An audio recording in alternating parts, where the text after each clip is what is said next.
Good morning, everyone, and thank you so much for coming today. It's so important that we never forget about Pearl Harbor because as generations, as they go on and on, there's less and less people. As we see, we have less and less veterans here. So I really want to thank everyone for coming. And I want to also thank I want to acknowledge Assemblyman Rob Clifton. He always comes to all our events. Thank you, Rob. We have Councilman Darren Astatuli and Council Vice President Dr. Anita Greenberg Bella. They always come to all our events. Thank you. I'd like to just talk about Pearl Harbor a little. December 7th, 1941 is a date forever etched into our history, a day of tragedy and heroism that changed the course of our nation. The surprise attack on Pearl Harbor not only took a devastating toll on American lives and fleet, but also awakened a powerful resolve across the United States. In the face of unimaginable loss, countless acts of bravery and sacrifice emerged. This day reminds us of the courage and resilience of those who served, both on the front lines and on the home front, marking a turning point that ultimately shaped the world we live in today. As we remember Pearl Harbor, we honor the legacy of those who endured and the lessons that continue to guide us toward peace and vigilance. I wasn't alive back then, but I heard a lot about it, and I watched a lot of movies about it. It was a horrible, terrible day. My father actually joined the military when he was only 17 years old because he was so angry it would happen. And thank God that we prevailed, because we don't know what would be happening today, because we're so lucky to live in this country that we live in, that we get up every day and we're free.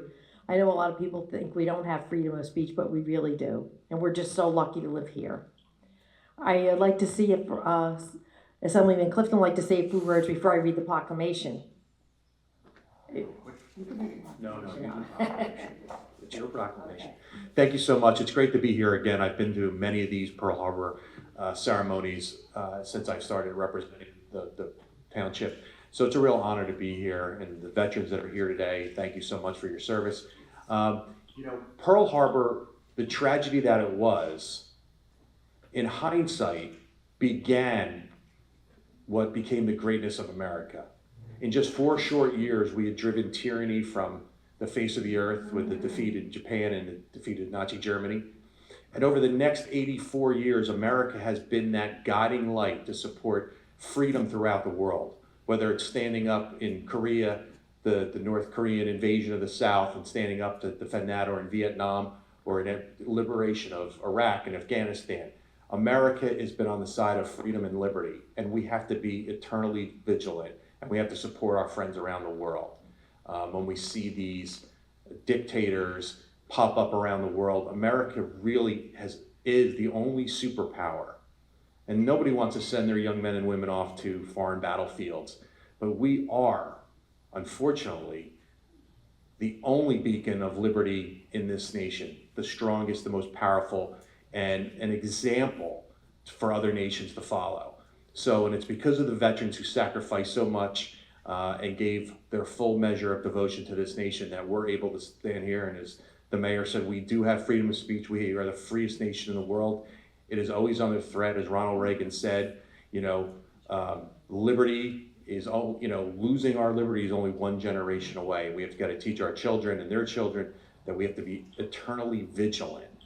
And whether it was the days after Pearl Harbor or the days after 9/11, and we saw America come together, we have to continue to do that every day, and hopefully we can still come together without a tragedy as that impetus to come together. We all have to work together to continue to preserve our freedom here and to be that example around the world. So thank you so much for allowing me to be here, and we have to continue to honor and remember this day for the rest of our nation's history, because it is so important. So thank you very much. God bless all of you. God bless America. Thank you so much. It is so important that we tell our youth about this, because I think that they forget. We have our 9/11 ceremonies every year out here, and when you think about it, a lot of the people, they weren't even born when it happened.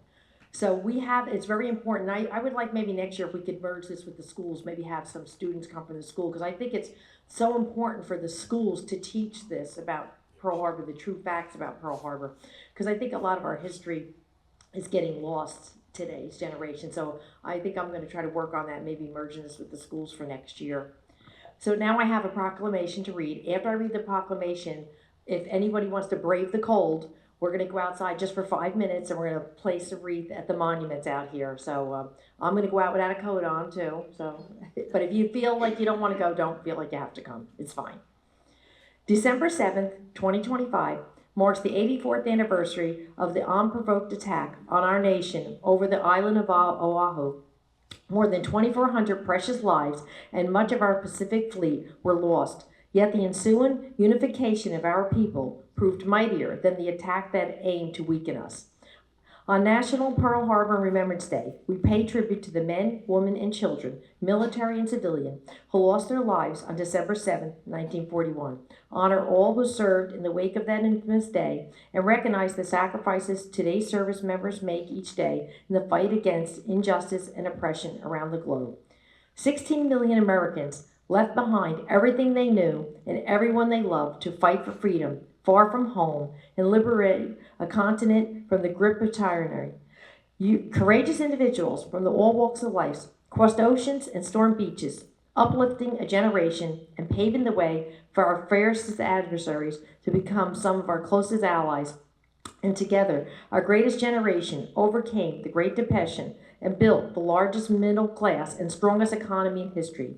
Today, with solemn pride and reverence, let us remember those who fought and died at Pearl Harbor, acknowledge everyone who carried their legacy forward, and reaffirm our commitment to upholding the ideals for which they serve. Because of their extraordinary valor, America emerged from this test, as we always do, stronger than ever before. 84 years after the attack, the people of the United States owe a tremendous debt of gratitude to all members of our armed forces who served at Pearl Harbor and in the many conflicts that followed in all other battles of World War II. Their selfless dedication and sacrifice will never be forgotten. We stand as a nation dedicated to affirming the inherent dignity of every person.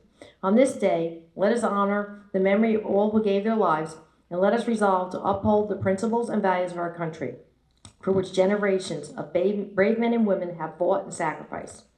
Now, therefore, I, Debbie Walker, Mayor of Township of Old Bridge, County of Middlesex, of State of New Jersey, and the Township Council, do hereby proclaim December 7, 2025, as National Pearl Harbor Remembrance Day, and call upon all citizens to observe this solemn day of remembrance, to honor military, past and present, with appropriate ceremonies, activities in honor of those patriots who died as a result of their service at Pearl Harbor.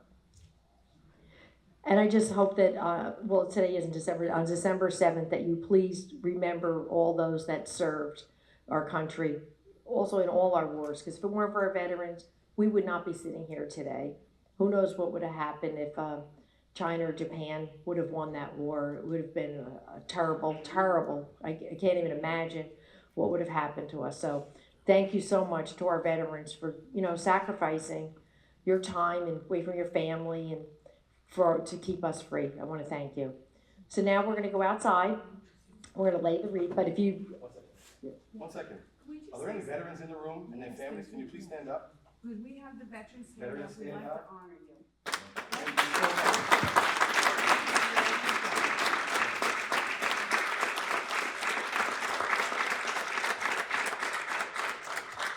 Thank you.